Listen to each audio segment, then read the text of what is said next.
This conference will now be recorded. Okay. So let me just see if I've got everybody. I've got Rich J, Harry Spieler, Larry Kai, Carl Foreman, Les Shelderup, Paul Frieda, Twylan David, Dennis Correa, Len Sierra, anyone that I've missed? No. Okay. And we're expecting, I'm hoping that Nazir Ahmed will join us. He said he was. And the reason that I asked Nazir to join us as well as Larry Kai, well, Larry Kai very kindly volunteered to join us, is because in the past couple of months or so, Larry, 2 or 3 months back, it's sort of, I mean, I sort of knew, but it sort of registered more strongly. And Nazir this week, both of them have gotten some pretty inexplicable results from their treatment. Both have or had metastatic disease. Nazir still has what I would call metastatic disease, except others might describe it as non-metastatic, others being people like Janssen in their apalutamide FDA approval.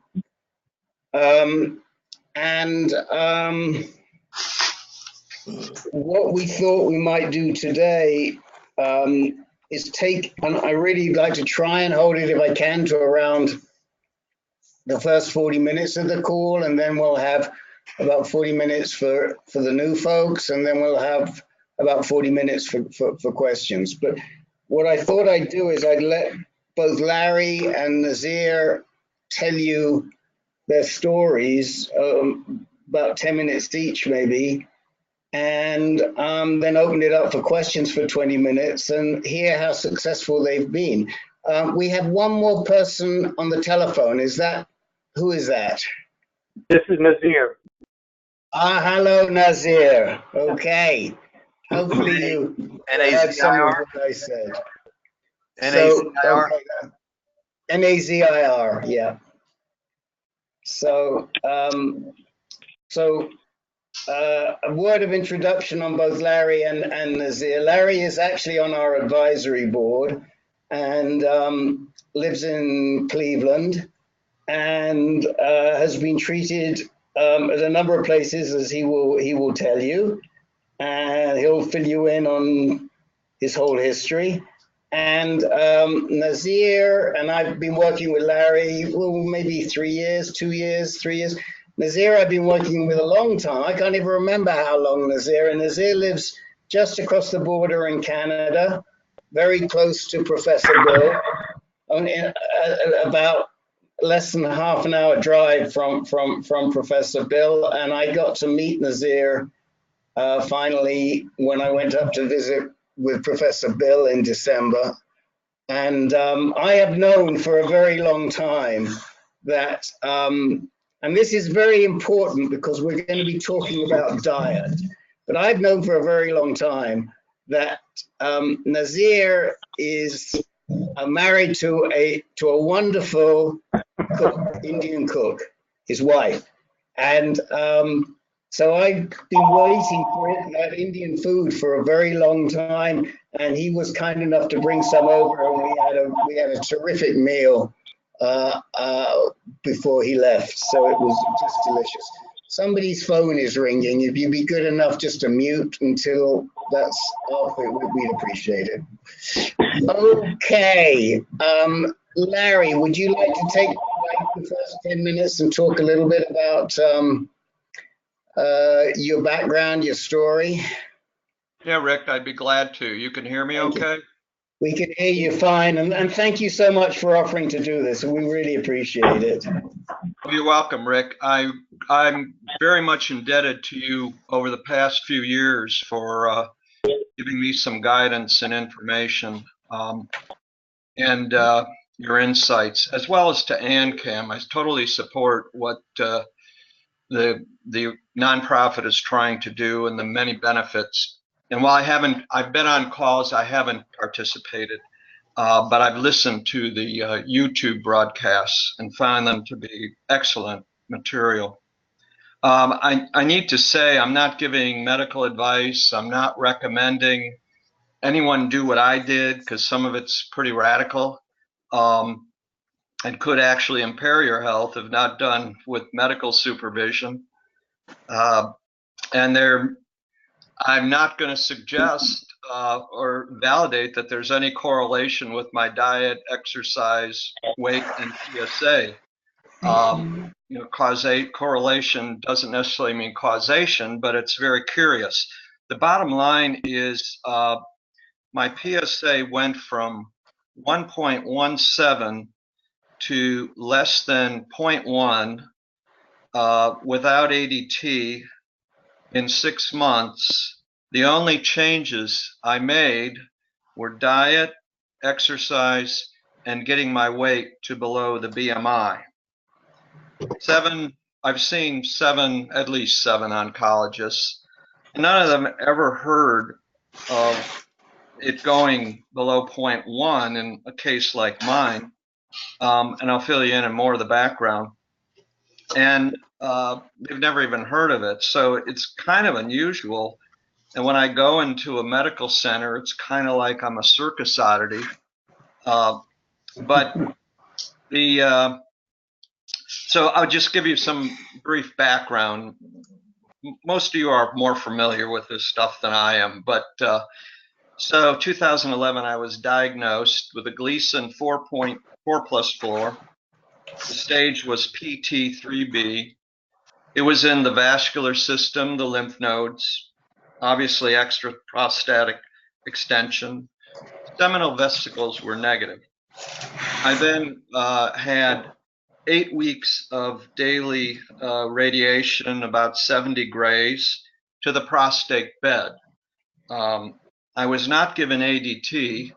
I asked for it, and they said, well, yeah, we don't want to put you through that. And I thought, oh boy. And the radiation wasn't given to my prostate bed because I had one hip replaced and another one that was to be replaced. And the orthopedic surgeon said, gosh, I don't want the blood vessels, interfered with and so on. So the nice story is that after that, my PSA right from the start was less than 0.1, and it stayed that way for 5 years. So I was quite happy with that. And then in 2016, it started to rise slowly. The summer of 2000, and I'm talking about, the usual, I noticed, it's not less than 0.1. Mathematically, it's 0.1. So I asked all about that, getting concerned. And then it continued to progress, but not, at a gallop, still below 0.2. And then I thought the summer of 2017, I thought, okay, I don't see this being a big threat. The oncologists are saying this is very slow. So I had a great time. I was normally sticking to a chicken broccoli type diet, but then out of the clear blue, I started eating roasted chicken. I started going on chocolate sugar binges. I started doing craft beers with lots of friends. And I also, one insurance to me was I was engaged with a urologist that was recommending pharmaceutical grade supplements. So I was taking a boatload of supplements, and I thought, kind of going back to some of the early days when I read about Snuffy Smith and all, taking supplements. So I was totally loaded up on supplements. And lo and behold, after that my party in the summer, the PSA started doubling. It went from 0.22 to 0.57.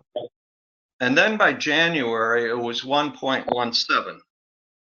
And I thought, I want to do something. And I was told by oncologists basically that they've never seen diet affect PSA. But there was one oncologist that said to me that made an impression, before you go on ADT, be as healthy as you can be. And I took that to heart. And I had 2 urologists tell me the only time they've seen a remission that was hard to explain, was of kidney cancer, was this patient I had went on a broccoli and cauliflower diet. But you wouldn't want to do that, Larry, would you? And I thought about that. And I thought, well, if it's going to get me a remission, I'll probably try anything. But I wasn't expecting anything. I wasn't expecting any change in PSA. I'd been mentored not to expect that. But what I did at the end of November was I stopped most all the supplements, except those primarily that lab tests showed, like a deficiency in vitamin D, B12, and later on iron. All I've taken since then is Promogrant, Resveratrol, the great skin, so on. Lycomat, which is probably familiar, tomato extract. That's about it. But what I did was I moved into a cauliflower broccoli diet, obviously vegan, no meat, no chicken, no fish, no eggs. I was eating, my usual day was a couple chicken breasts, egg whites in the morning, sausage or turkey bacon. That was gone, and no dairy. I also stopped everything white except for cauliflower. So that was the end of November of 2017. And I used almonds to a great extent. I found cashews just put weight on me. I had lemon, to this day, this is what I do now, lemon in water during the day, lots of dark coffee, organic wherever I can, no alcohol, lots of water, lots of garlic, garlic stuffed olives as a snack, olive oil, but I never cook with olive oil and I don't use canola oil. I apply it afterwards. And then later on, when my protein appeared low, I added lentils, organic lentils, and so on. I was never hungry. But what happened, I just never would have anticipated this. And I've had a lot of experience with diets. I've lost 100 pounds twice in my life. And probably in the past 6 to 8 years. So for some reason, I'm able to lose and gain weight fairly readily. But what happened was, so January of 2018, my PSA hits the 1.17. But at the end of November, I had started not only the diet, but exercise, getting at least 150 minutes of moderate to vigorous exercise. And the whole intention, too, was to bring my weight down to the BMI for my height, which would be about 150 to 160, the maximum. But I was about 190 at the time. But that happened in like a month and a half. But so I ended up, I got my PSA after staying on the diet, exercise, and reduced weight. So in April, my PSA goes down to 0.55, and I'm like, wow, I can't believe it even moved. And then by July, PSA was less than 0.1. And that's kind of the story that I came to say. And I think urologists and oncologists have seen PSA go down at times, but not to less than 0.1, or that's what I'm told. Now, I'm sure there's some cases. I'm sure I'm not the only one. But it's hard for me to believe that the three actions I took did not contribute to being healthier. And one of the things that I think is evidence for that was my testosterone tripled during this period. It went from low 200s, which it had been, to mid 600s, which was, and it also went in a linear fashion too, just like the PSA going down in a linear fashion. So I guess it, now, so being on this diet for this period, what are the negatives? The one is I became anemic for the first time in my life, but only slightly. I had an iron deficiency, so that's been rectified with iron tablets. It actually improved my white blood cell count, or it may have improved it. Maybe the less of the cancer being present was the result of that. But my lymphocyte and low white blood cells are on the low end of average. So I was glad to see that. But I guess I was just really surprised. The other thing I did, and Rick was very helpful in giving me some thoughts on this, I got the Axumin scan, and that was clear. And I got the gallium 68 at the University of Michigan in Ann Arbor as part of their trial. And that basically, the SUVs on that were extremely low. It was 1% for my whole body. There was one area near the pelvic area that wasn't radiated, that it could be something. But then again, I've got lots of artifacts there from 2 hernia repairs, plus the hip replacements. So the oncologists tell me that PSA is primarily the whole story. So, that's what I should watch. Now, my snack that I have is that I'm kind of reconsidering is I rely on air popped popcorn with olive oil on it, and that's kind of like my potato chips, and blueberries. But I try to stay away from anything that is going to have high sugar, apples and others. And I'm learning more and more about the glycemic index. And now, what has happened since the less than 0.1 in July is in September, it went up to October, it went up to 0.12. It's gone up to 0.17 in last month. But the 0.17 was where I was 2 years ago with PSA. So I feel like it's given me 2 years in terms of this dealing with the cancer. Now, my assumption is that the cancer has morphed. It's adjusted to my diet, my exercise, and so on. So that's something, I'm not suggesting this is a cure or anything. It isn't. But the advice to be as healthy as I can be, I think will bode well for the future. I weigh the same weight as I weighed in high school, but I feel healthier. Other labs have improved, but I'm basically a pretty healthy person to start out with, and have always worked out on and off, and will continue to do that. So.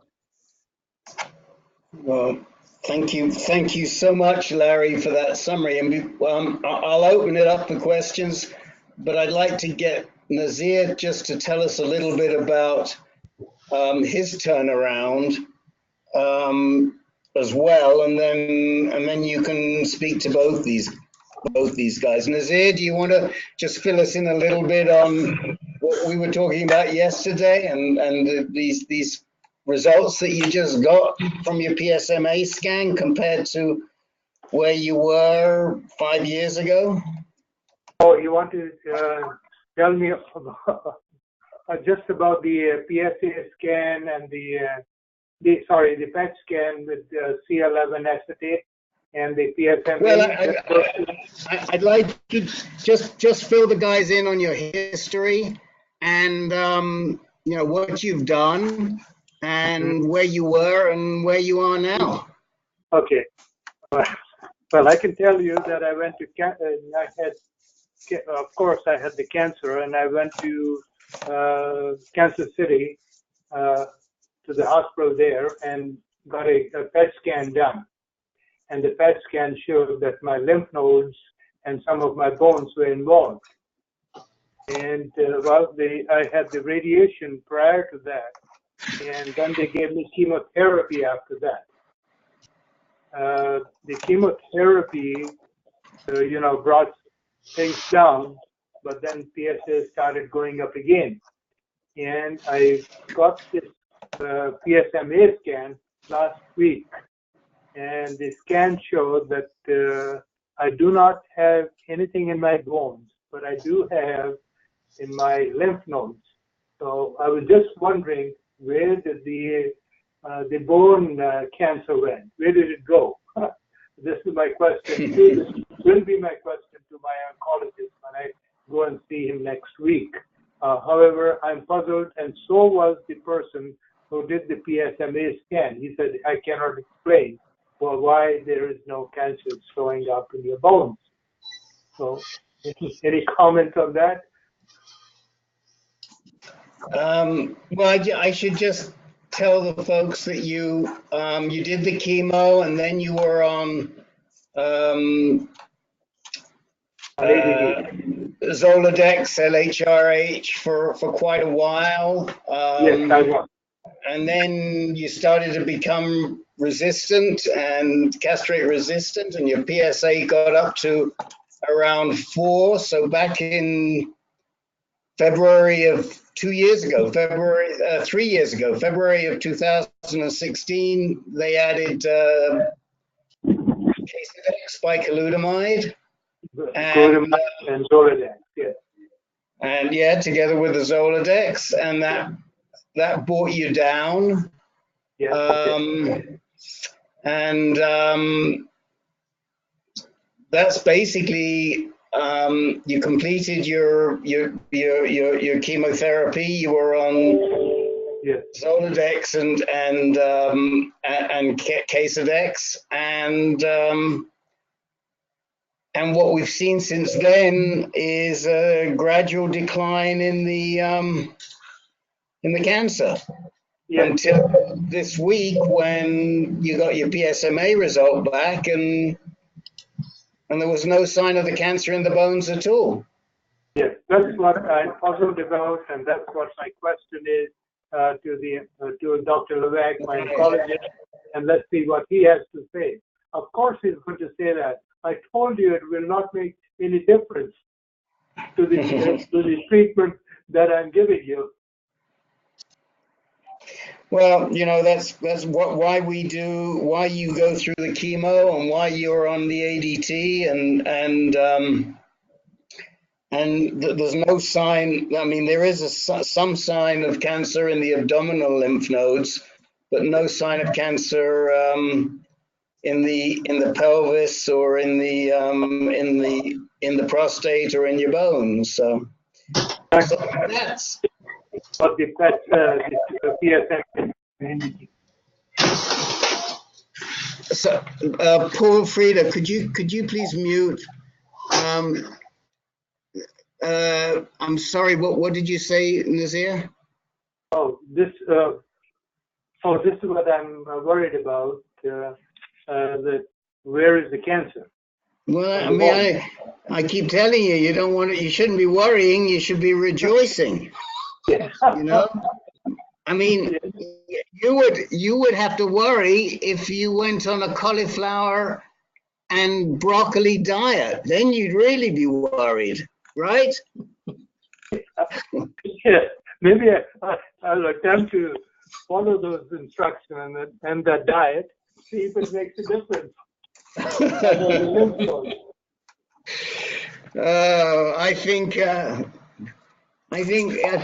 don't think Larry could have done that diet if he had a wife that cooked as good as good food as your wife cooks. I think it would have been impossible for him to have persevered, to be honest. Yes, you're Well, right. Rick, Yes. I should mention I do my own cooking, and That's the secret. I think that's one of the keys to this. Is I mean, if you're very persnickety about what you want to eat and what you don't, it's kind of awkward when you go over someone's house or go to dinner. Going to dinner is a big production. You have to bring your own. You have to bring a lunchbox, right? Right, Larry? Absolutely. Well, fortunately, Indian cooking is generally fairly healthy, so maybe it's not so bad. So let me open this up a little bit. Let's take 15 minutes or 20 minutes or so, just for those of you who are on the call, and if you have any questions, put them to these guys and see if you can figure out how both of them have been successful in buying a lot of time. I've got a question for Larry. Larry, you said you did 2 hours of exercise every day, did you say? What I do is this, because I've got a bad back and so on. I do about 40 minutes every other day on the treadmill, where I get my heart in the moderate exercise target zone, and I have extensive machines and weights at home that I use. So I do both anaerobic and aerobic, but I keep thinking I should be swimming or doing something more vigorous, but you know, this is just convenient for me, and it's worked so far. And did you say you did 2 hours every day or 2 hours every other day? Oh, I'm sorry, 40 minutes every other day of just the treadmill. Oh, I thought 150 minutes. Okay. And then after that, I move on to the weight routine, because the heart, you know, keeps pumping at a higher level when you do that. Right. Right. So how long, Larry, how long are you exercising for in total every other day? Probably about an hour. Okay. There you go, Mr. Frieda. Thank Yeah. you. Let me mention something that I think is really helpful is the big rage seems to be using cables, you know, these exercise rubberized cables and so on. And I find out when I'm traveling or something, having those cables with me, I can get a fabulous kind of burn with the muscles, because the resistance is both the negative and the positive motions. And it is, I think these are being discovered more and more by people that work out, that they don't have to cart a whole, you know, gym around with them. If they're traveling or whatever, they can, there's no reason not to do that type of exercise. And you can duplicate basically any machine with cables now. Mhm. What are cables? I don't know what that. They're just rubberized Rubber tubing. stretch bands, yeah, with handles on them. And there's different colors for different tension. And it's all online in terms of the types of exercises you can do. I mean, you could work your chest, your back, your legs. And these things cost like $25 at Walmart. Mhm. Larry, Someone can I ask? else? I had a question for Yes, you about go on, Harry, please. the diet. It seems like I followed a similar path to you. I was working with a functional medicine practitioner last year for some time and was put on a lot of different supplements. Sounds like similarly to what you've done. But she also turned me on to a book called The Anti-Cancer New Way of Life, which talks very similarly to your diet is in this book to a large degree. So I tried doing that, and I found it very difficult to maintain, especially I work full time, and so at work and lunch and things like you mentioned, it's very challenging. But I did notice my general health overall was getting much better. I was losing weight, but then as I kind of fell off the wagon now, and I've gained a lot of weight back, and just because it's so difficult to maintain. How do you stick to it? I guess is my question. I guess I think about the risk. I think about death, and I'm thinking, do I really want to hasten my death by eating that cinnamon bun? Do I want to not exercise and be less healthy? And I'm being overly dramatic about death, but I just see the clock is ticking, and I guess I want to say to my family and everyone that I've done everything I can. In fact, that's the way I've approached the oncologists. I say to them, hey, I'm doing everything I can. I want a medical team that does everything they can. And some of the oncologists will say, oh, okay, well then we're going to do this, and then we can do that. And it's amazing. There's two levels of standard of care in the medical industry. One is for people that ask questions and pursue these things, and then the care everybody else gets. So I think you touched on a really good thing. This is not about diet or exercise. It's about the mind. And that's what some of the literature I believe you're looking at talks about. Yeah, this book I'm speaking to, the anti-cancer book, goes into detail about diet and a lot of studies and the whole green tea thing, which I'm sure everyone's heard about. But it's a drastic change of lifestyle. But I think I'm going to tackle it again because I just got off ADT a year ago this month, and things are going pretty well. And that being on ADT was really a bad experience for me, side effect wise and lifestyle wise, and my motivation is not to have to go back on that if possible. So I think I'm going to tackle the diet thing again, but it's just challenging to make those changes in your life. But I guess, like you said, it's a mental thing. You just have to get in that frame of mind. The one thing I've noticed, I don't know if this applies to any of you, but for me, coffee suppresses my appetite, and so I use that a lot. But my experience tells me I need to be full most of the time, and I can be. That's probably a lot easier to do. That is a lot easier to do when you're retired and you can eat when you want, and you don't have to go to the cafeteria.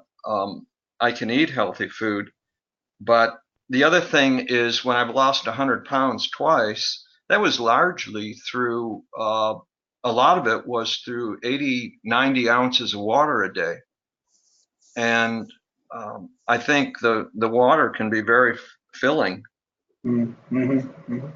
So, Harry, we're creating a connection between you and Larry, and maybe Larry will mentor you a little bit and help you learn the level of perseverance that he shows.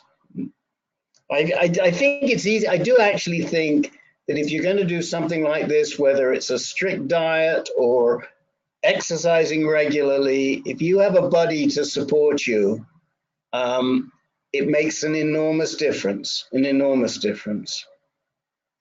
Yeah, and that's a good point, because all my current friends and related people are, they still go out for a beer and they go out to dinner often, and there's all that whole social thing that makes it, as Larry mentioned, really challenging. So I mean, you really have to live. You have to give up your old life and start a new one. Really, is how I see it. And it seems like restaurants, though, are more and more attuned to people that are on vegan diets, and in terms of friends and people at work, when you have cancer, it's hey, whatever he wants to do, you stand out far less than a vegan that will constantly talk about being a vegan. So. Anybody else have any questions for Nasir or for Larry? Just a comment. This is Dennis. And Yes, Dennis. you mentioned restaurants and cauliflower, and my wife and I enjoyed a lovely meal at Payway, if you're familiar with that chain of restaurants. They're Asian-style restaurants, but they offer cauliflower rice. So you can have cauliflower, and it looks and almost tastes like rice, but it's cauliflower. And of course, you're not doing white rice or brown rice, or it was good. I will get it again. It's actually it's very easy to make that at home. If you have a rice cooker, they usually have a plastic thing at the top where you can steam vegetables. And I often, quite a lot, I go just buy a big cauliflower, chop it all up, throw it in there, and 20 minutes later, it's soft as heck. And now you just mash it like you mash mashed potatoes. And then and the key is that it's kind of bland. So the key is to season it the way, that's interesting to you. I usually use a lot of garlic and some garlic salt and maybe a little pepper, and you're right. It tastes almost identical to mashed potatoes. Yeah, and the rice, you can buy the rice, frozen cauliflower rice at Trader Joe's. Yes. Yeah, cauliflower is very flexible vegetable. You can do a lot of different things. We even make buffalo wings with it. You would think it's chicken, believe it or not. Really? Yes. Yeah. Well, I think, Nasir, I bet your wife makes a very good curry with cauliflower, doesn't she? Yes, she does. Gobi, isn't that what it's called? Isn't gobi cauliflower? She also cooks cauliflower and broccoli as a dish with some potatoes in it, and it does taste nice.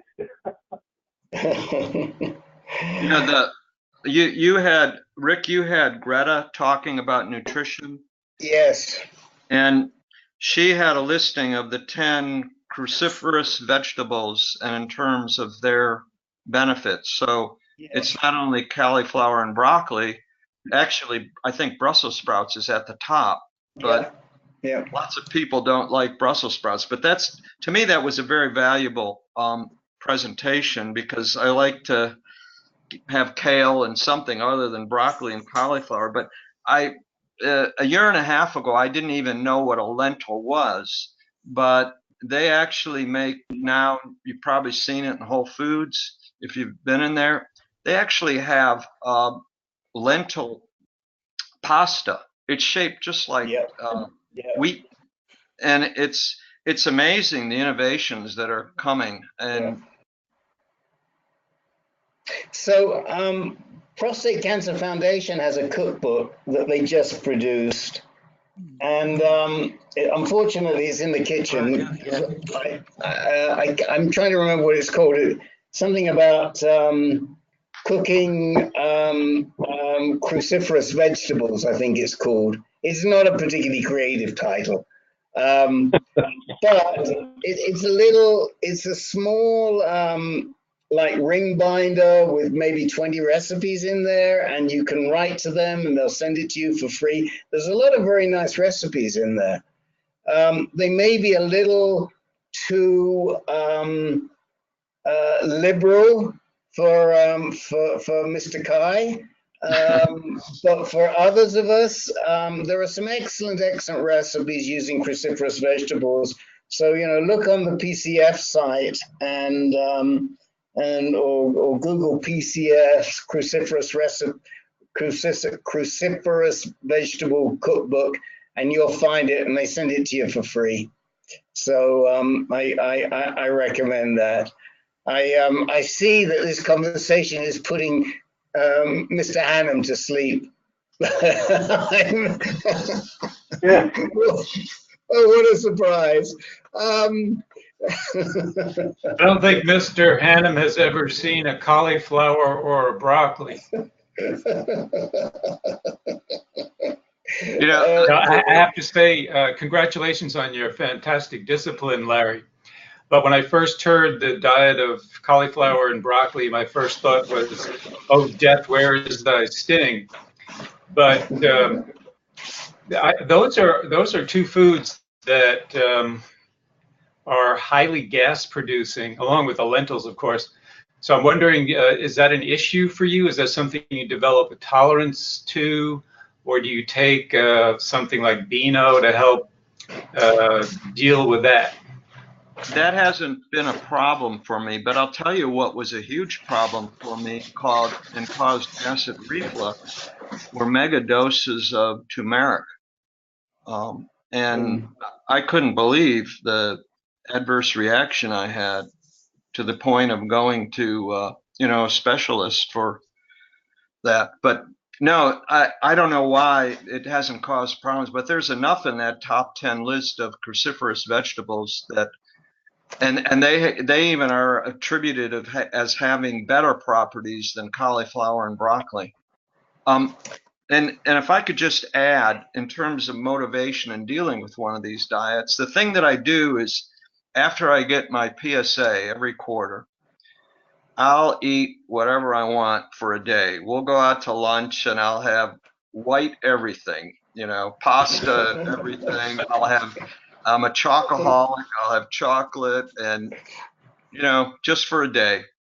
So it's you don't have to, I don't think it's you don't have to look at it like being on a desert without food, without water. You can reward yourself. I strongly endorse that, and many of you have heard me say, yes, go on a prostate cancer healthy diet, but if every so often you need to blow out, you should do it, because it releases the stress, and the stress is undoing all of the good work that you're doing with your diet. So do that. So for those of you who are online, here's the book, the little pamphlet. You can see it's very skinny. It's called Eat Your Cruciferous Vegetables, and it's available from Prostate Cancer Foundation. And if you open it up on almost any page anywhere, you can find a recipe that actually, I stand corrected, that Larry Kai would probably cook. So, I mean, there's one here I just looked at with cauliflower and olive oil and roasted garlic. So, it's all the things that you're talking about. So broccoli with slivered toasted garlic. How about that? And that's exactly what I have some days. And some days with marinara. But Rick, I have that book. It's excellent. I highly recommend it. Good. All right. We're going to wrap this section of the meeting up, only because we have at least one new couple on the call that we want to spend time with, and then we've got people to talk to, I'm sure, today who have some questions for us. But to Nazir and to Larry, thank you so much. And it is so invigorating to come on this call and to hear success stories, because we don't hear them often enough. And as Larry very correctly pointed out at the beginning, this isn't medical advice. This is what worked for him. Nazir has just responded exceptionally well to the medical treatment that was given him. He has a pretty good diet, and he does try to exercise with my encouragement. But whatever he's doing the right thing. He forgot to mention that Nazir forgot to mention that he was diagnosed at age 79, and he's now 82. But you would never in a million years guess that if you met him. And he is a exceptionally fit, healthy 82-year-old. So God bless you. Thank you. And okay. Can I ask a quick question, Larry? How old are you? I'm 67. 67. Okay. Thank you. And how old were you when you were diagnosed, Larry?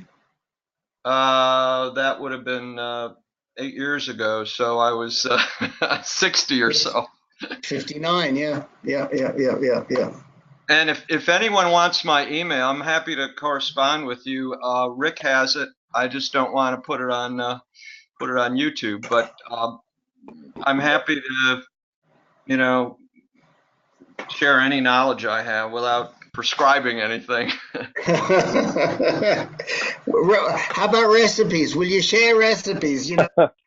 Oh, they're pretty basic, but I'd be happy to do that. Okay. The one thing is, this is weird. In every diet I've done, the protein sparing diet, lost 100 pounds. I don't look for variety. I eat basically the same thing every day, so you probably find it extremely boring. Okay. All right. So let's move along to Twyla and David. And what we'd ask you to do, if you're comfortable doing it, if not, then please just continue to listen. But if you would like to do this, we'd like you to tell us a little bit about your disease history, your disease path, your age, where you've been treated, how you found out about us, and then where your concerns are and how we might be able to help you. And hopefully this will be the beginning of a long relationship with ANCAN. Yeah, very good. Thank you. This is David. My wife is coming back in here to join me.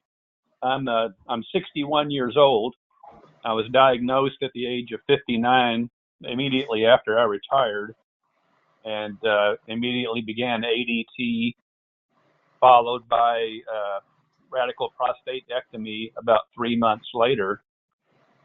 And like many of you have probably experienced, I thought all was well because we did a PSA every 3 months and it was virtually zero every time and all was good. And we learned later that I have a small cell adenocarcinoma that is PSA negative and castration resistant. So what happened was, after about 5 months of believing that everything was all well and good, I began to have some pain in my urethra, and we did a biopsy of the structure there, and of course it turned out to be cancerous, and we further did a PET scan and discovered lesions in various parts of my abdomen. And so we began chemo immediately with docetaxel, and after 3 rounds of docetaxel, turns out the cancer had not only progressed, but the tumors had grown. So we were pretty dismayed. Fortunately, I worked for a fantastic company, and we went to MD Anderson. We're in a clinical trial now. You'll recognize these are common drugs, but the trial is cabazitaxel and carboplatin with olaparib at the end. So I've gone through one treatment of the carboplatin chemo, and looking forward to 5 more of those. But you know, it's great listening to everyone there and the success stories you've had. I think the most frustrating thing my wife and I would tell you is just the surprise after thinking for so long that we were doing everything well. I'll digress. I would go back to the comments about diet and food. I've been a runner all of my life. I'm about 6 feet tall and weigh 155 or so. I used to weigh about 170 before all the chemo began, but never been over 170. And I love broccoli, by the way. I eat broccoli and cauliflower quite regularly, so kudos to all of you who are tackling that. But yeah, I mean, we're glad to listen in and learn from all of you, and you know, we're just beginning this journey that we has good outcomes. And I would, you know, neither of us expected this. I've been very healthy all my life, and as we look back, we've learned so much. I know, like all of you probably did, you researched and read as your treatment progressed, unless those of you on the call are all physicians. But we were learning, and I loved my care team here, and I will never say I was misdiagnosed, but I wish we had known more earlier on. And I think we would be in a better place today. Maybe you would all say that. I'm not sure. Where are you? Where is here? We're Texas. We're in San Antonio, Texas. Okay. And as I said, we're being treated now at MD Anderson. We go back and forth for chemo, and our team there is fantastic. I mean, they're really great. Who are you seeing there? Dr. Arapaccio.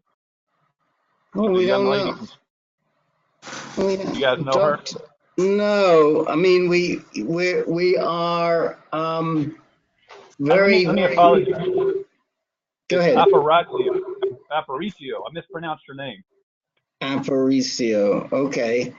Aricio. Okay, we're very we're huge fans of Paul. Oh, I've lost his last name all of a sudden. Help me, Len. I'm sorry.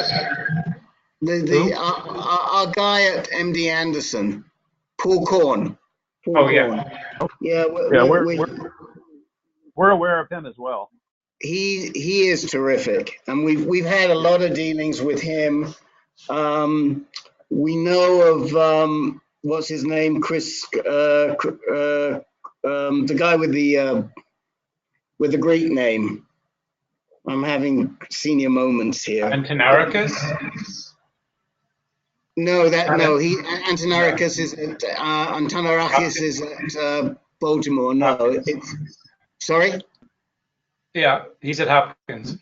At Hopkins, no. The guy at MD Anderson who actually heads the department, Christophanu.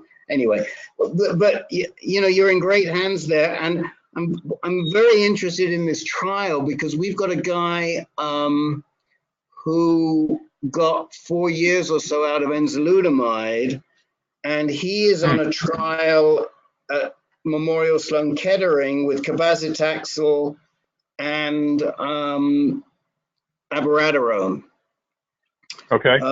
Which is a little different from what you're doing. I mean, you know, I'm surprised, frankly, if they knew that you had small cell, that they didn't give you carboplatin when they gave you the docetaxel. Well, that was the point I tried to subtly make. They didn't know.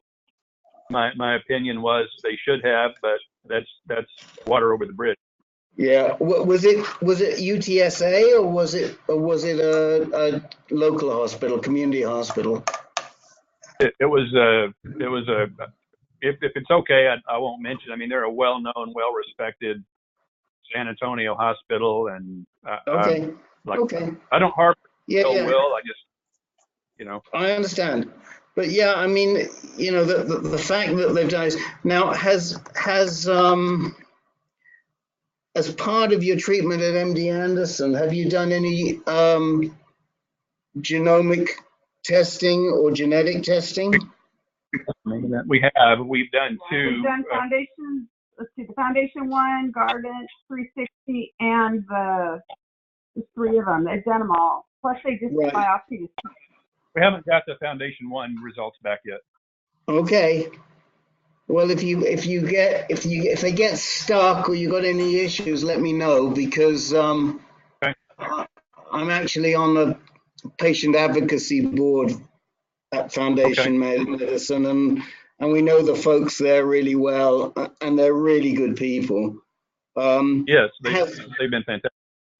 Has Guardant or the genetic test shown anything?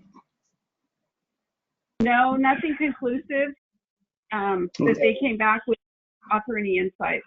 But we don't have the other one back yet, so we're hoping that does. The Foundation 1 is the one. That's more detailed, as you all know. It's Right. Yeah, the Foundation Medicine test, but the genetic, the inherited test, the germline test, that didn't show anything. No. It's just strange because his mom had cancer. I mean, his whole family has a history of cancer, but nothing is showing up. Really? Oh, that is interesting. But nonetheless, you're saying that this test, this trial includes olaparib, huh? Yes, it does. The goal is to see if it will keep the chemo like in remission longer. I see. And that's what. Well, we have somebody on the call who just started taking olaparib this week.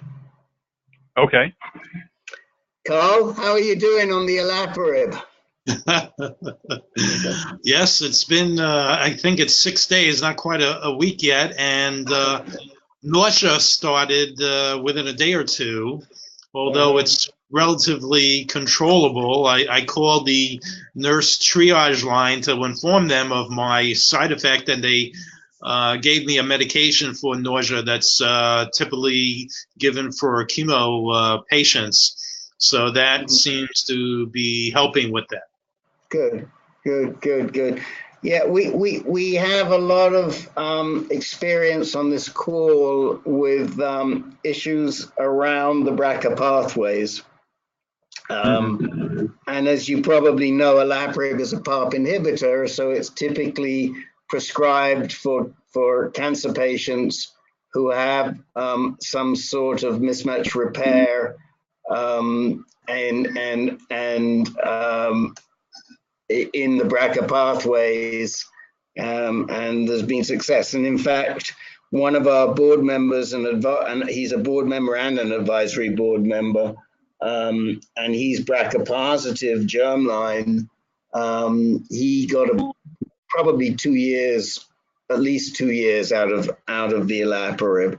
So how it works with small cell, I don't think anybody knows. I think it's going to be very, very interesting.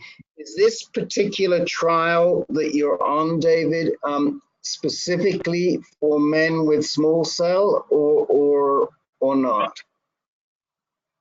Well, she calls it's for men with aggressive variant prostate cancer. That's what her specialty is with these aggressive variant prostate cancer. Would you call it typically small cell, or that would be a medical question? I think it's probably multiple types. Yeah. But it's for variant. It's for these mutant types of prostate cancer that we don't quite know how to deal with. Well, and are you maintaining your exercise? Well, the docetaxel, it was easy. This is I had my first of the new chemo last Wednesday. Yeah. So I felt, this week I've been pretty down, but I'm walking every day, and good. I'm certainly not running, but walking every day, trying to stay active. We have a webinar recorded. It's on the website. It's in the exercise category, where Don Okay. Abrams, who heads the integrative medicine group at UCSF, tells us about one of his doctor friends who actually prescribes chemotherapy whilst his patients are walking on a treadmill, because Wow. he so believes of the importance of exercise whilst you're on chemotherapy. And as hard as it is, if you're managing to get out and do your 15-minute walk or 20-minute walk every day, God bless you, because it really is. Yeah. I personally think it's important. And I know that people we've worked with in the past have found great relief or great help Oh, from and someone earlier mentioned the resistance bands. I have a set of those, and they're fantastic as well. Yeah. And how did you find out about us, David? We have, through the company that I worked for 43 years, we have a great cancer navigator, nurse navigator, and she gave us your information. Oh, wow. I'm glad people are aware of us. That's fantastic. I'm really delighted to welcome you. What I suggest is send me an email to Okay. make it easy. Just send it to info@ancan.org, and just let me have your last name, because I missed it before, and your email address, and then we'll add you to our distribution. So you should also know that we run a couple of other groups that you might be interested in. Okay. We run a caregivers group for Twyla for caregivers who are looking after someone with advanced cancer, any type of cancer, although the majority of people are prostate cancer, but it's not just prostate cancer. And that meets a couple of times, and we'll put, if you give me Twyla's email, we'll put you on that. And that's a really great group. We've got 3 terrific moderators for that group. And then we have a group that, well, Mr. Jackson, are you still with us? I saw you on, yes, you are. Mr. Jackson, would you like to tell David about the group that you run every third Thursday of the month? Oh, did he step away? Is he there? I think he must have stepped away because I don't see his microphone coming on. He's muted. He's muted. I think he must have stepped away. The third Thursday of each month, we run a group called Speaking Freely. And that is open to men with any type of cancer. And it's essentially to talk about all the issues that are not related to the actual treatment.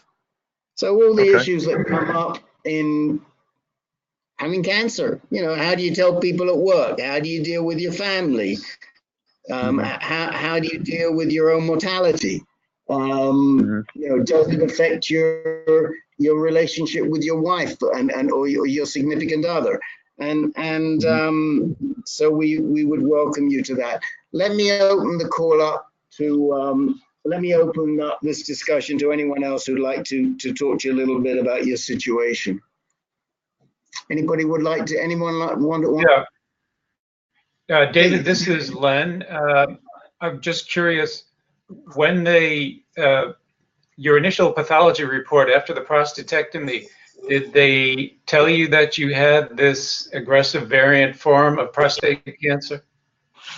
No, the initial pathology report, I think they were unaware that this is what it was, and obviously more investigation should have been done. But we went straight from the initial biopsy to ADC to prostatectomy, and I'm sorry, I left that out earlier on. I did, I think there's 38 radiation to the prostate bed as well.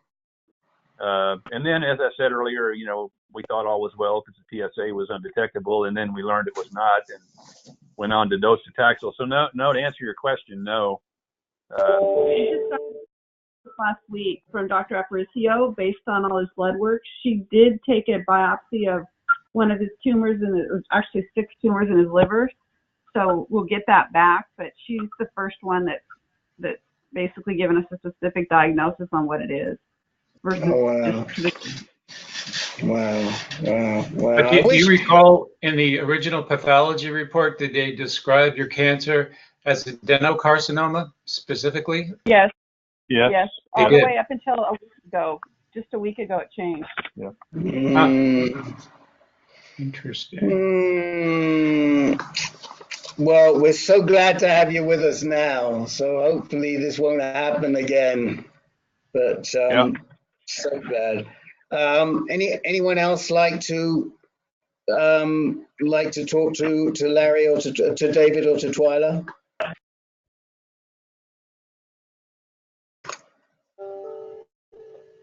No? No other questions? Thoughts? Silent lot tonight. Okay. And do you have any questions you'd like to ask us? No, thank you for allowing us to participate, and we'll get the emails out to you so we can correspond further.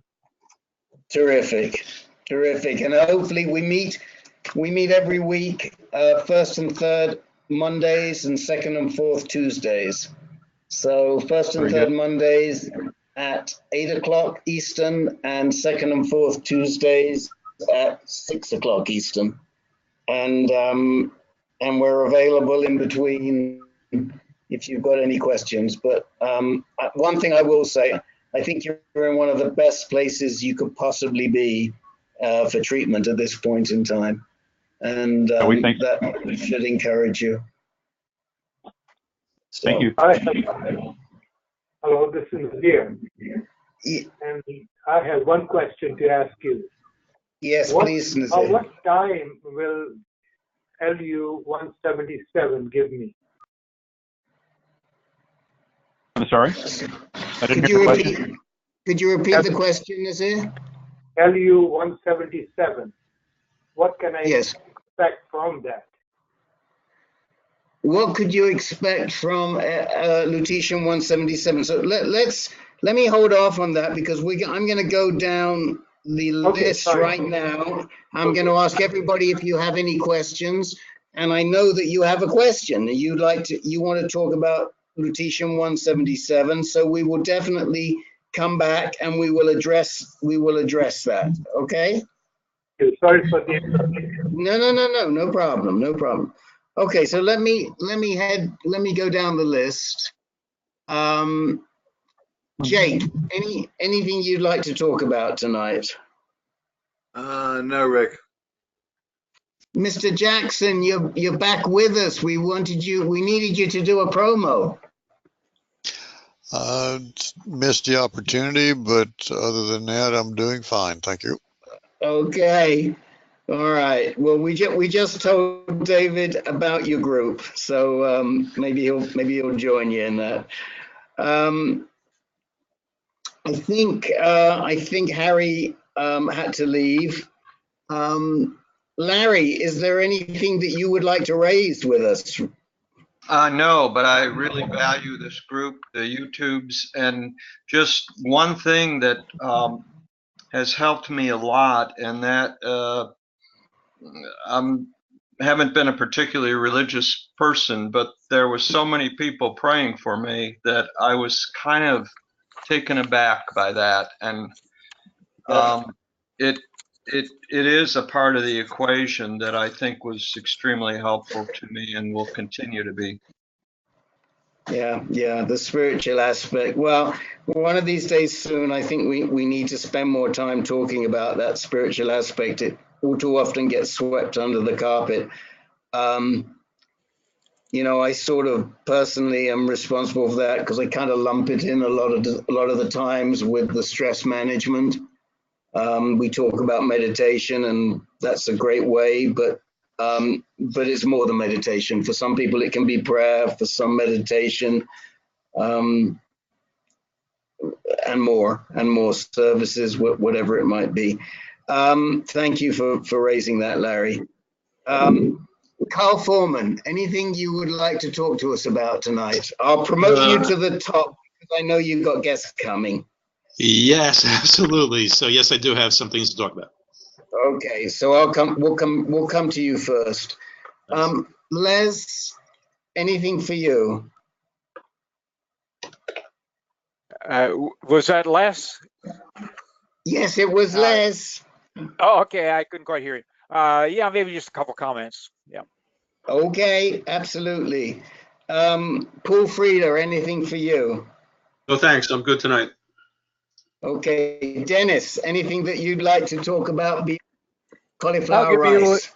a 2-minute update. Yes, we'll take it. Len, anything for you? No, thanks, Rick. Okay. Bill Franklin, are you still with us? Oh, No, he told I me think he had Yeah. a fever and sore throat, so he dropped off. Okay, we'll wish him better. Yeah, I hope he can make it to the conference. I do too. Sylvester, anything for you? No, thank you.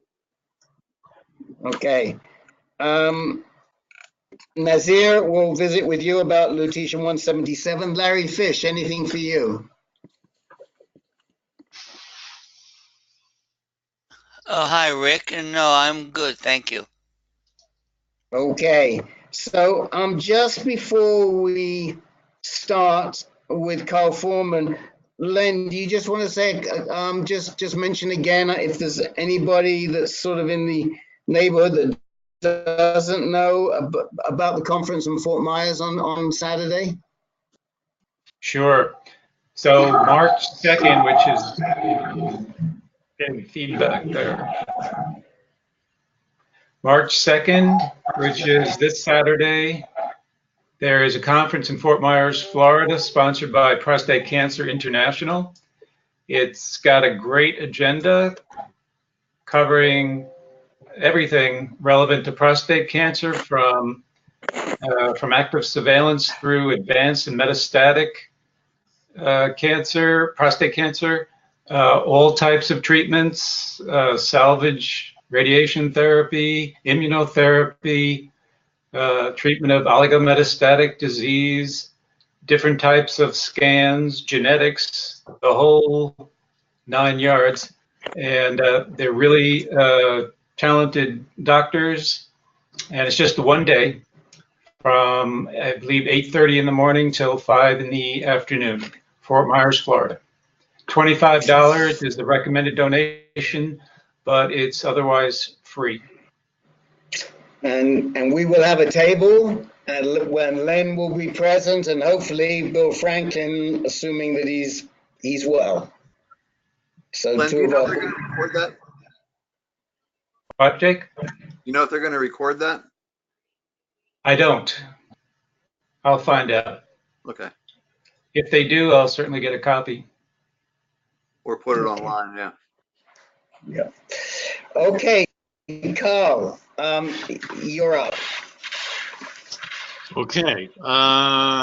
So I've got about 15 people who are supposed to be coming at 7:30. So I'll talk as quick as I can.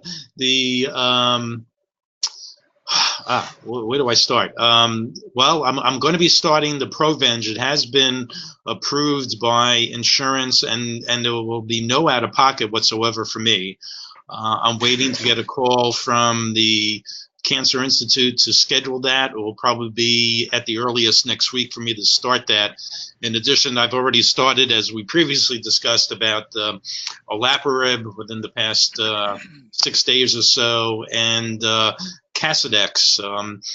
After my Zytiga has been shown to have failed after being on it for 6 months and having had a radical prostatectomy as part of the clinical trial at the Rutgers Cancer Institute. And the Foundation Medicine report, I did have that. I did receive the results Those results went on to the head of the precision medicine department at the Rutgers Cancer Institute for his review. He did review it. He presented my results to their tumor board last week, and I spoke to him earlier today. Basically, he said, yeah, well, absolutely, it's confirming I'm BRCA2 positive. I need to, I should benefit from the PARP inhibitor, which I started, the olaparib. And he also mentioned something about a match trial. I haven't really had time to check what that is or what it's for, but I'll have to follow up on that. I do have my next appointment with my oncologist is this Thursday as well. So. Okay. So a couple of things come to mind right away. One is if you send us a copy of your FMI report, we can ask Professor Bill to take a look at it. I did send that to him directly, and he did look at it. Yes, thanks. Oh, he did. Okay. Yep. And so what other mutations did they report other than BRCA2? Let me see if I can pull it up on it. Well, what immediately comes to mind is P10, PTEN. Right. And there were a few others that I'm trying to see where I can open it. But there were like 4, including the BRCA2 and the P10, 2 others. TP53? That does not sound familiar. Let me see something. So I can open up quickly. Mm-hmm.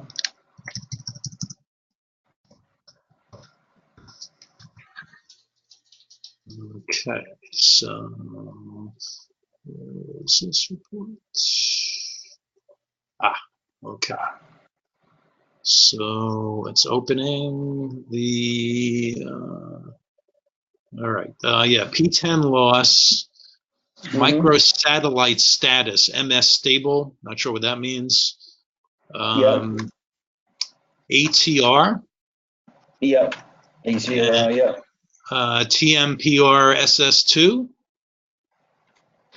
Is a fusion mutation? I don't know. Yeah, I'm not. That isn't ATR. I do know. The other one, that one I don't. That's above my pay grade.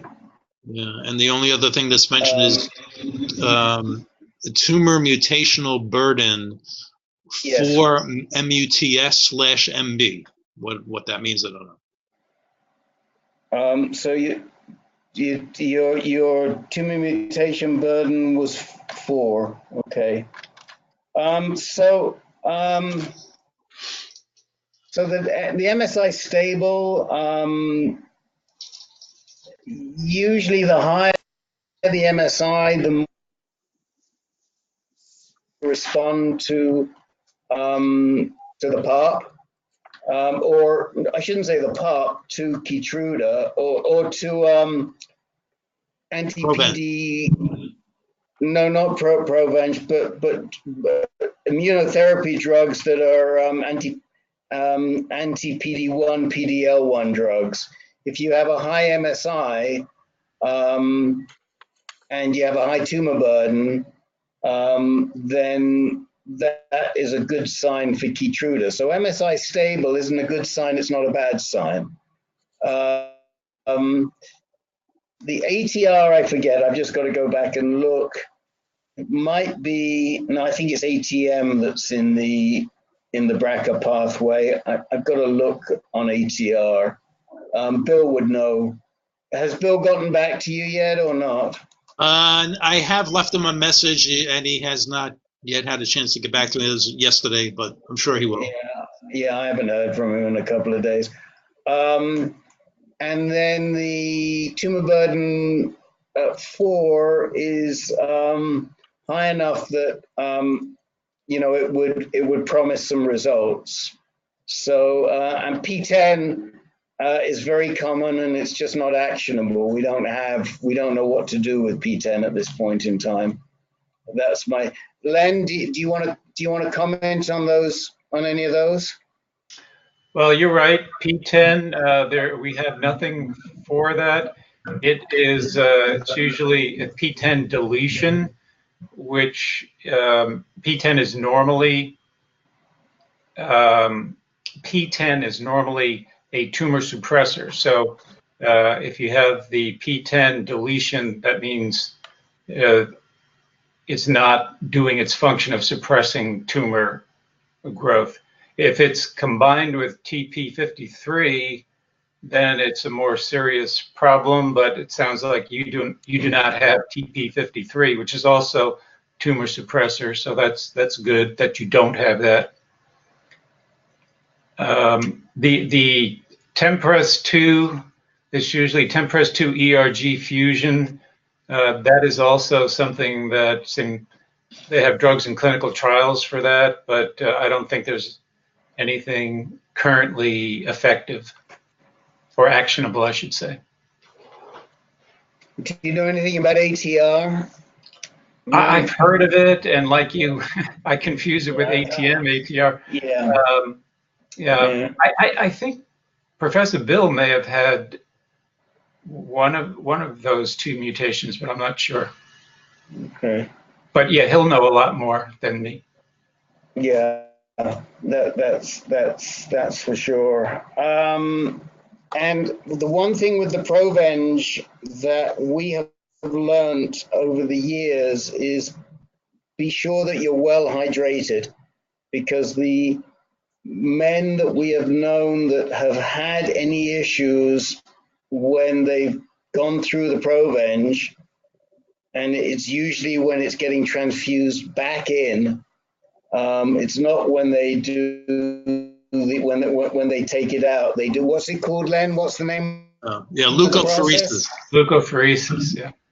Leukapheresis, right. It's not usually when they do the leukapheresis, but it's when it comes back in, is that you get dehydrated.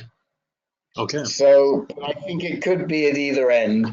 So you just have to make sure they keep you well hydrated. And if you start to feel a little lightheaded, tell them.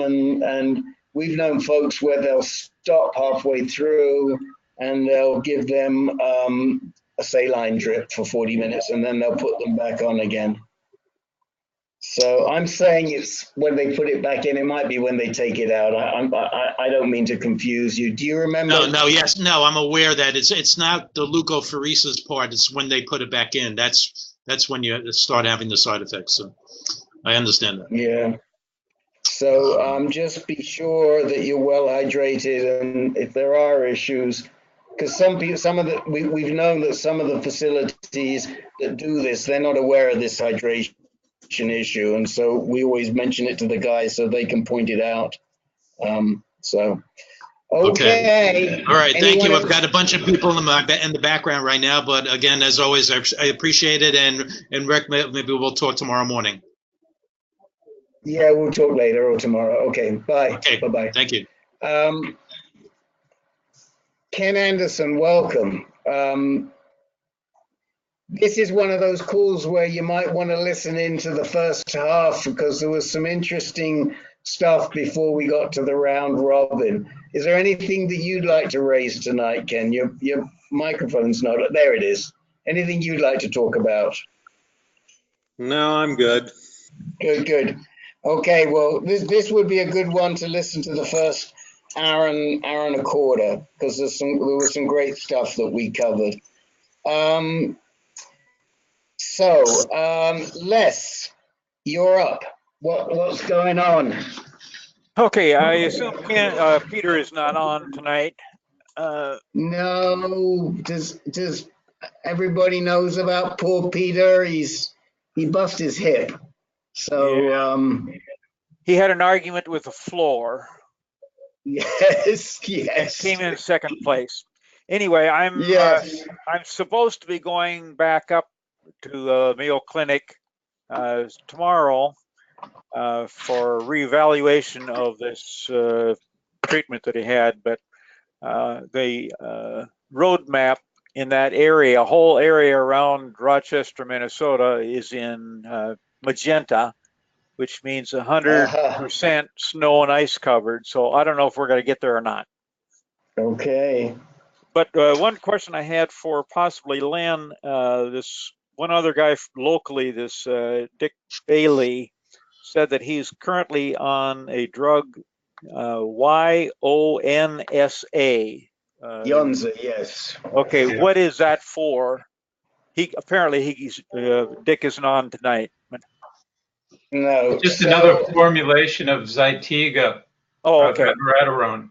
Okay, all right. Right. That's fair And enough. it's actually what Carl Foreman was taking. Oh. So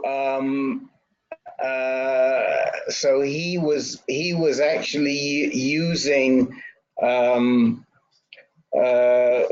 this Yonza, and I was actually just talking about it yesterday with my guy at Pfizer, because what's interesting is that these genetic drugs are actually protected somewhat in the first 6 months.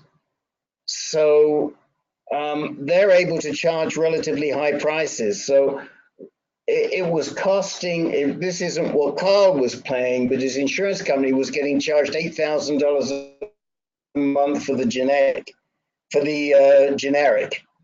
And they can do that, and I'm not exactly certain how they can do it, but they have some protection to do that. I think the first company that produces the generic is protected for 6 months. And then at the end of that 6-month period, after the original drug comes off of license, it's open season.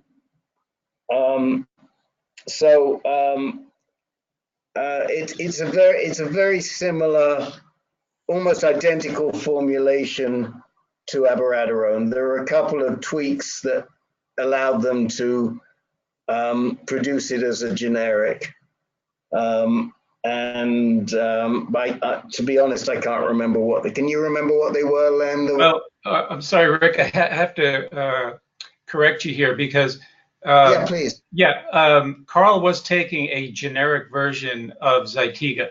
Generic means it's basically identical in formulation as well as the active compound. Now, Yansa, the active compound is the same, namely abiraterone, but it has a completely novel formulation. And so it is actually approved as a brand new patent protected drug. So it's going to have a long patent life all of its own because it's a completely different formulation. All right. Yeah, and the 6-month exclusivity that you're referring to is an incentive for generic companies to make generics so they can make a little money, at least if they get there first. Because as you mentioned, as soon as the others jump in after 6 months, the price can plummet 80 or 90%. Is that what they call a biosimilar, Len? No, biosimilars refer to biological drugs like monoclonal antibodies. Oh. It's a whole different thing. Okay. But yeah, biosimilar is a generic copy of a biological drug as opposed to a chemical drug like abiraterone. So my error was that Yonsa is not the generic. Yonsa is a completely different drug. Well, it's abiraterone, but it's a completely new formulation. Formulation, yeah, it's a different formulation. So in fact, what we've got in the abiraterone space right now is Zytiga, Yonsa, and the generic. We've got 3 drugs in that space. Yeah. Okay, thanks, Len. Thank you for the correction. Appreciate it. Any questions, anybody, on the Yonsa and the or Zytiga or the generic? Do we know what the Onsa is priced at, Len? I don't, but I suspect it's competitive with Zytiga.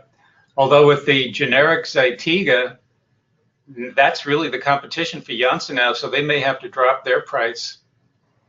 Mm-hmm. Because, I mean, unless they can show that that formulation has fewer side effects or is more effective or has some advantage, why would anybody take Janssen when they can take a cheap generic? But there's supposed to be no difference in the effect between the Onsa and the abiraterone formulation. Probably no difference at all. Right. But sometimes a different formulation can reduce some of the side effects. Okay. Not always. For those of you who don't know, Len's career was as a research pharmacologist, so that's why we defer to him, and because he's a nice guy and good looking, and he makes very mean Italian food. Okay. Flattery will get you everywhere. Thank you. Any questions on that, anybody? And Les, do you have anything else you'd like to raise? No, that was it. Thanks. Well, listen, Les, you be careful tomorrow, and tell us how are you doing? I mean, have you had a PSA since you finished your PBRT? The last reading I had was undetectable, and that was about 2 weeks ago. Okay.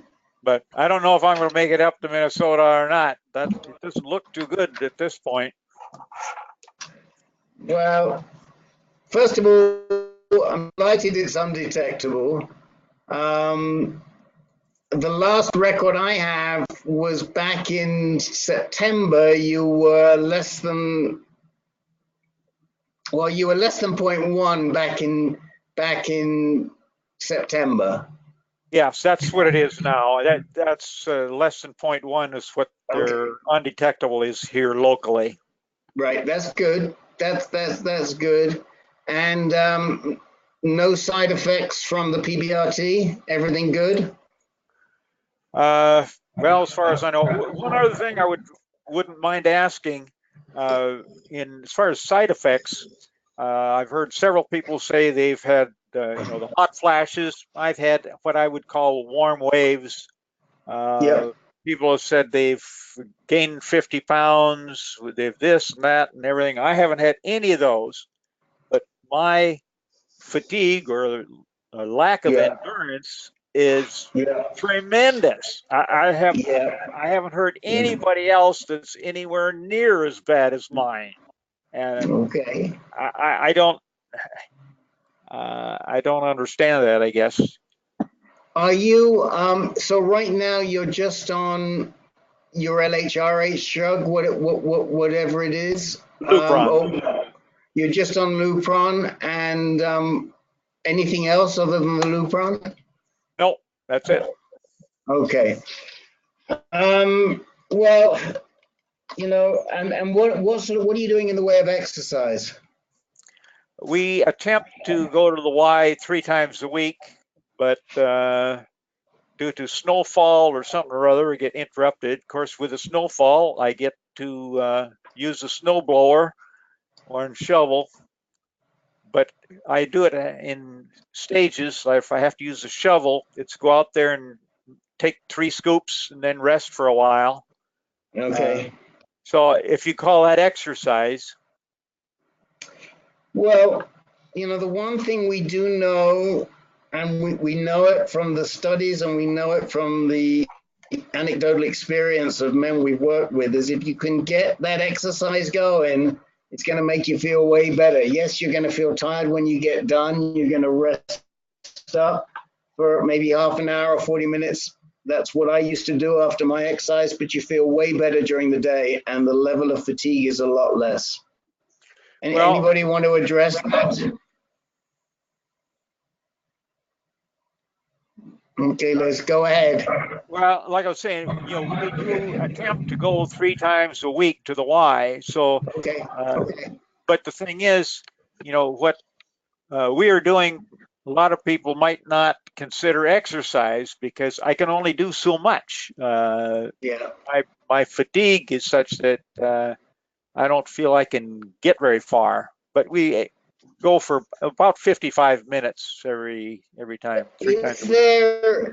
Is there a Live Strong program at your Y? Yes, there is. Wife and I did go through it, but I made only halfway through and I broke my ankle. Okay. So I had to quit.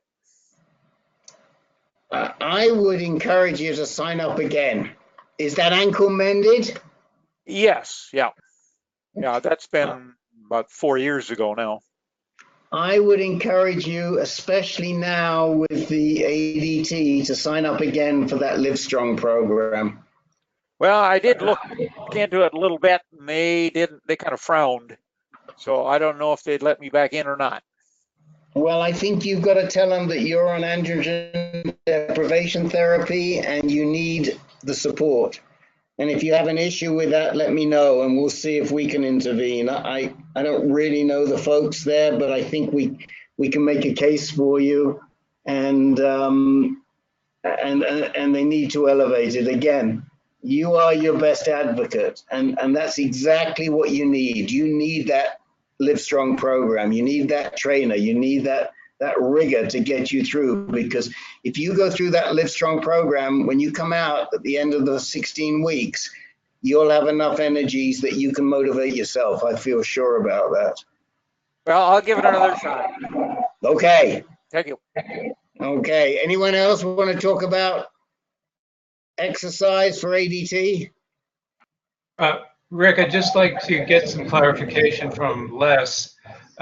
Les, were you saying the fatigue was brought on by the Lupron or the proton beam? I assume from the Lupron because it's been there all along. I did not notice anything at all, any side effects from the radiation. Okay. So how long are you on Lupron? How was that? How long have you been on the Lupron? I think it's been close to 2 years now. Right. Yeah. Have you had any scans since you finished the PBRT? I know you were thinking about it. Well, that's what I was supposed to go up there for now, Okay. to the Mayo Clinic. I was supposed to go for another scan so they could see if the radiation did any good. Okay. It'll happen. It'll happen. But to try and do a little probing with those Live Strong folks, and let's get you back into that program, because that's the best thing that could happen. Okay, I'll give it a shot. Okay. Hey, Rick. All This right. is Rick. This is Larry. Yes, yes, Larry. I've read in the past that sometimes with the fatigue, doctors will go so far as to prescribe an Adderall type drug to a low dosage to take care of that. So I don't know that that's an option medically. It is an option, and thank you for raising it, because it's definitely worth talking about. I mean, we've known guys that have used the what's that ADT medicine that they prescribe? Adderall is the one that's historically been used. Yeah, no, I'm thinking of what's the for attention deficit disorder. Oh, yeah. Ritalin. Ritalin? Yeah. Yeah, Adderall is very similar, but when given to adults, it's a stimulant. Okay.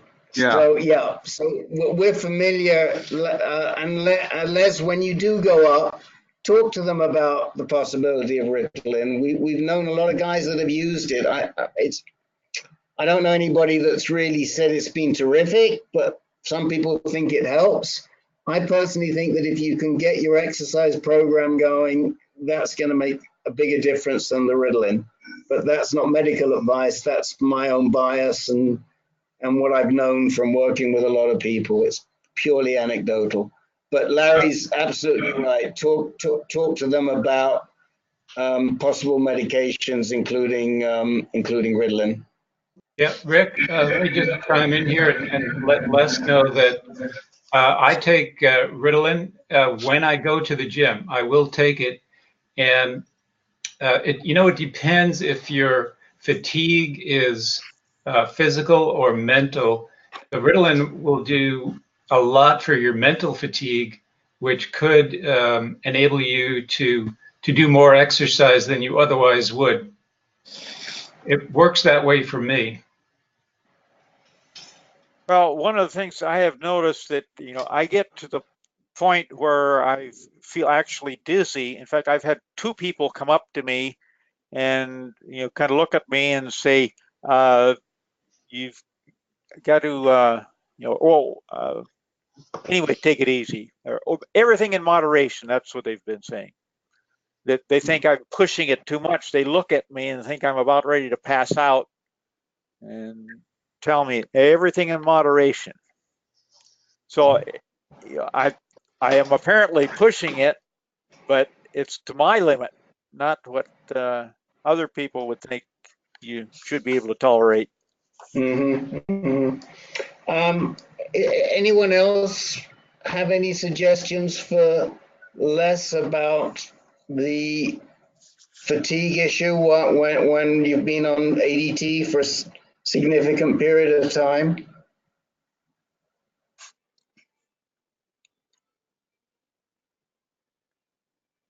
Okay. Okay, well, let's, we've given you a couple of things to work with there, Les, so we'll move on to Dennis Correa.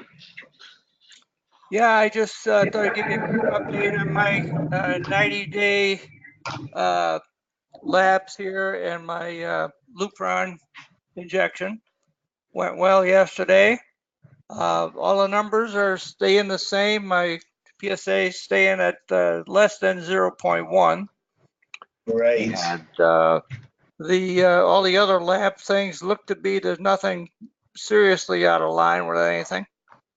And I'm just looking forward to getting back to doing a little more exercise because I had an ingrown toenail that got infected, and it took forever to get rid of the thing. I did see a doctor once it was swelled up and looked pussy, and so they said, "Yeah, you got an infection." So they put me on a antibiotic for 10 days. And even by the time I finished the 10 days, it was getting better, but it wasn't better. So, I mean, that took me off the golf course for a few weeks and took me out of walking around the neighborhood on the other days off that I have.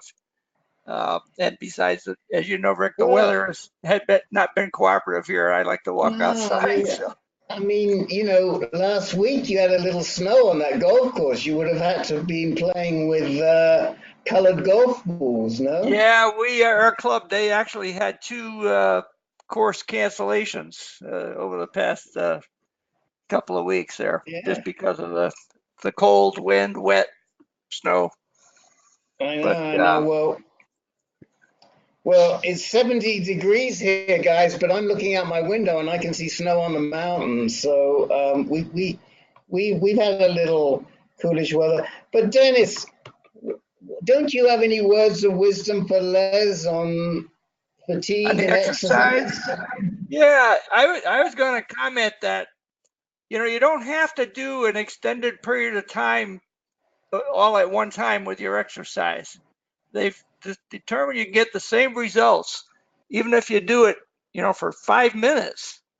But then you come back a little later and you do another 5 minutes. I mean, it could be so that over a period of a week, you might achieve rather than try and do it in 3 days or something for longer intervals, they find it's additive if you even doing it in small increments. And the other thing I was going to say, I know personally for me, everybody's different. Everybody's going to get a different amount of exercise for them. And what works, I know I start getting this fatigue thing, like when I've been set up here with my foot raised up and sitting down and watching too much TV or whatever, instead of playing golf or exercising. I get very tired. I get, I can hardly keep my eyes open during the day. And then at night, of course, I can't sleep. But when I do the exercise, and it's a 10-minute walk, and I'll come back and see, boy, I feel a lot better. And it's hard because you're feeling so tired. You say, I can't get out there to go for a walk.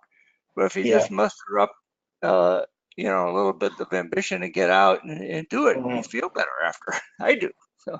Yeah. Thanks. No, thanks, Dennis.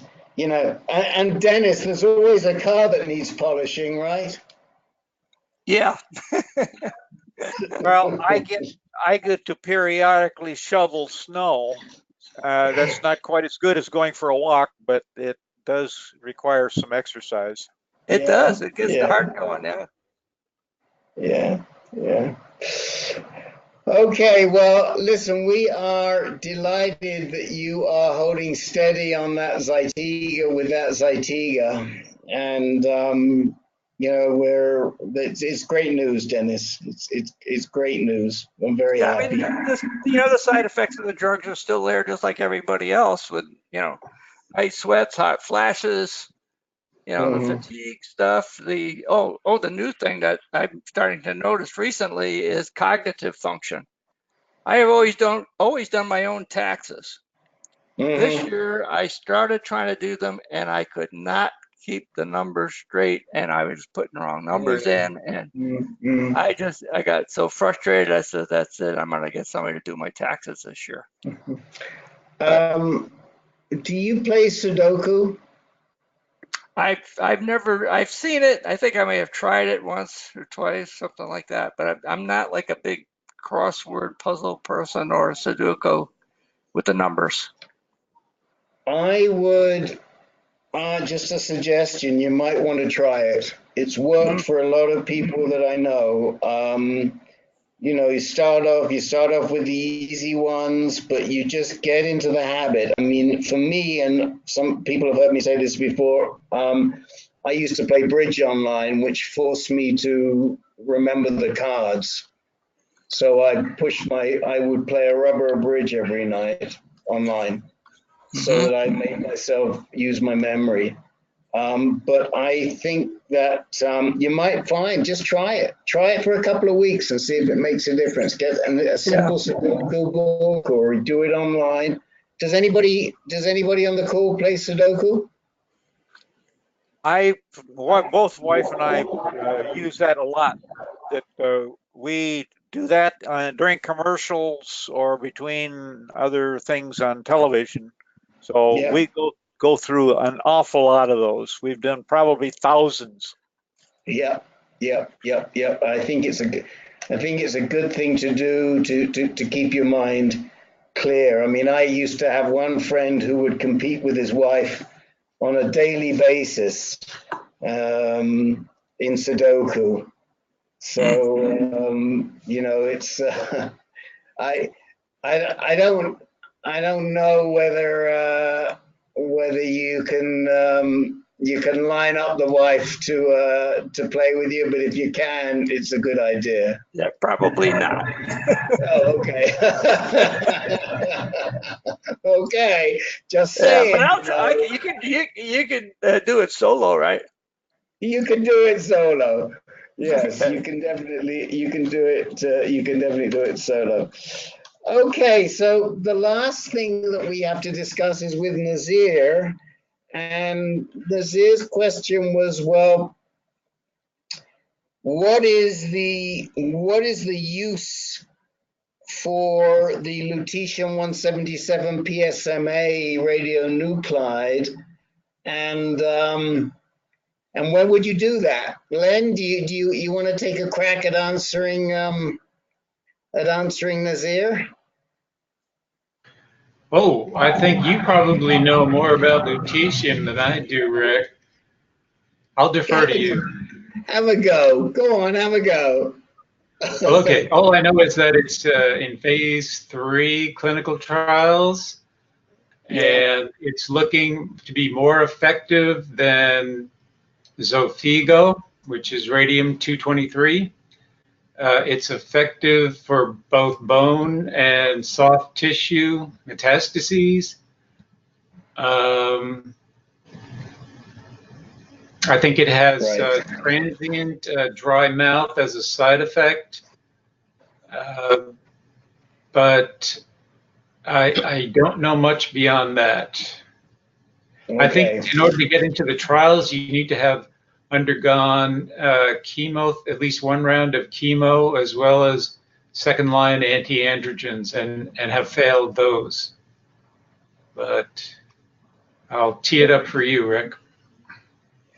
So there was a trial, and I think I reported it in the last letter. There was a trial that was reported at ASCO, and I'm going to put a link in the window right now, so you can pull it up. This trial was reported last week and reported this week on Cancer Network. So I'm just putting it on the everyone, right? And the way that the lutetium-177 works is that it's sensitized to find cells that express something called prostate-specific membrane antigen, which is the same antigen, Nazir, that was used for your gallium-68 scan.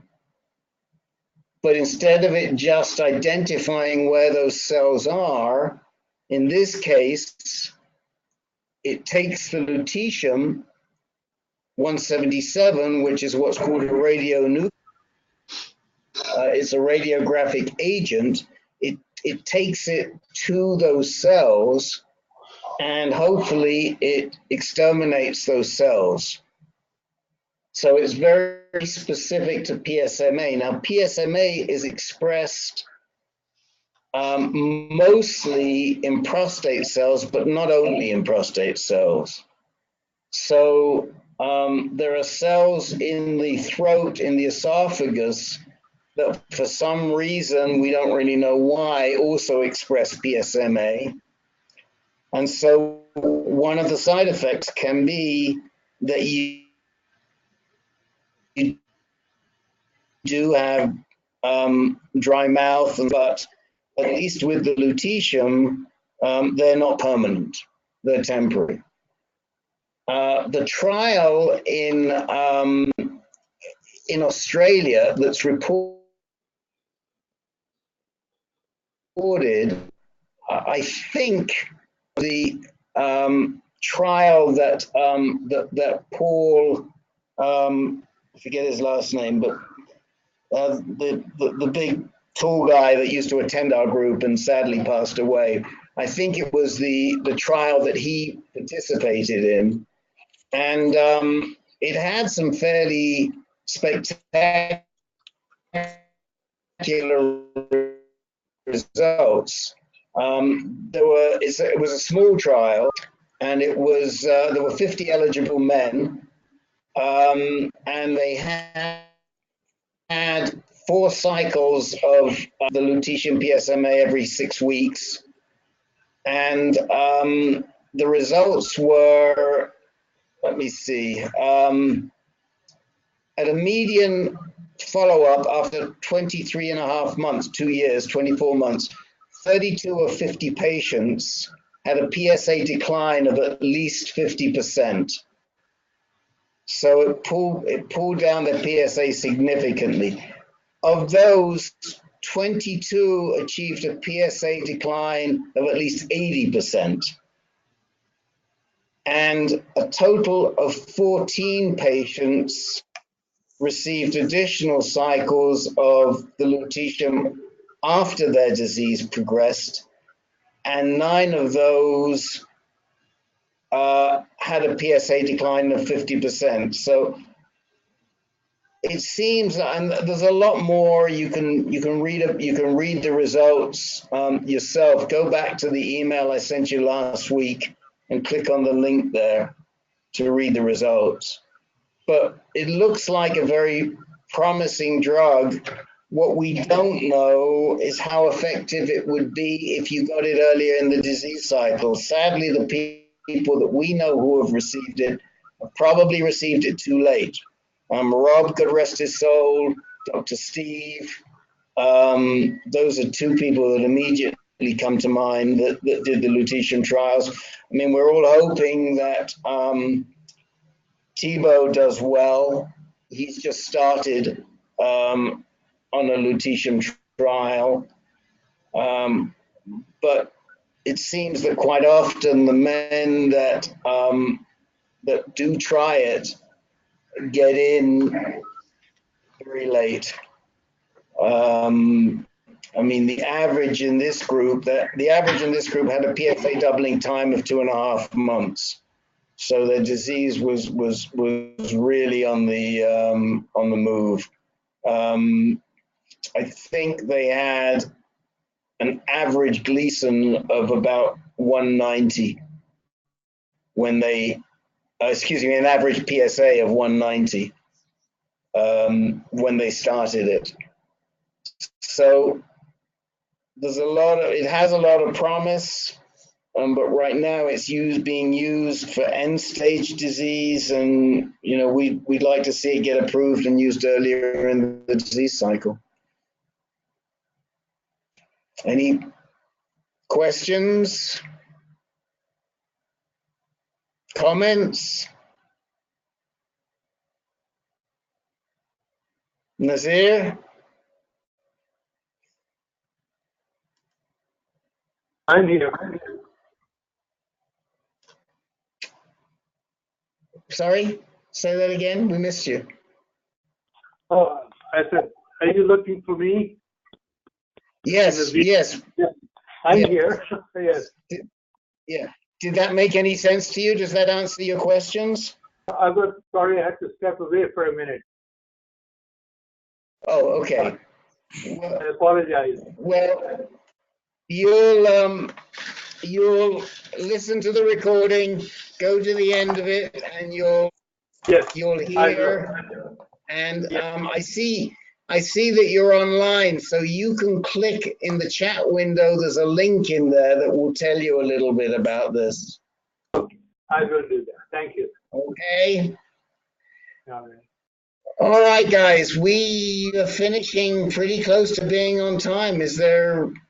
Did we miss anybody? Have we covered everyone? Is there anything else raised? Rick, do you want to mention the special presentation on Thursday for 9/11 related illnesses? Oh, thank you. Yes, I do. That's why you pay me all this money, man. I know. Now you're forgiven for going to sleep during Larry Kai's presentation. Don't worry, Larry's on the phone. He couldn't see you. He couldn't see me. Okay. Okay. No, he wasn't on the phone, actually. He wasn't on the phone. Yes, we are hosting for Male Breast Cancer Coalition a presentation by a New York City lawyer who is specialized in helping folks who may have 9/11 related cancers. And he's going to make a presentation with questions afterwards. On Thursday, you join exactly the same way. Can you tell me what time, Jake? I can't remember. It is 6 o'clock Eastern time.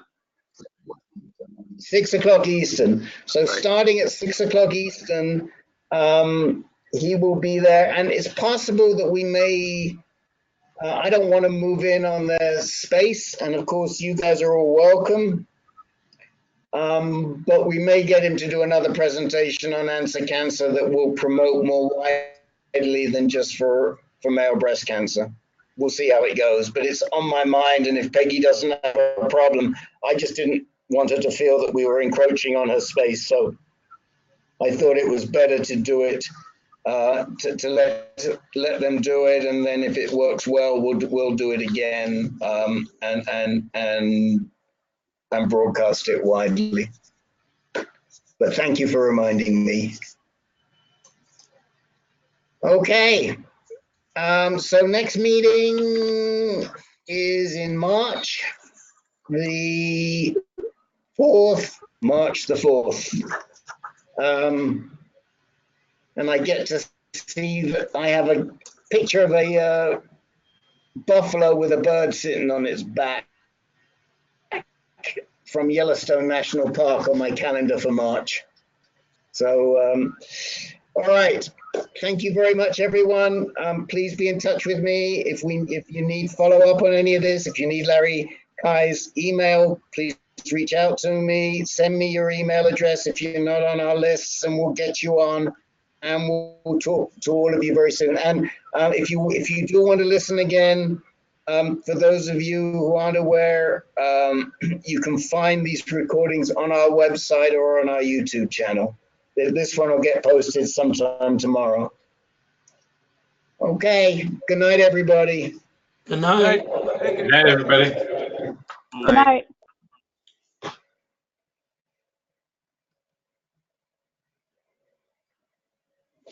Oh, why am I?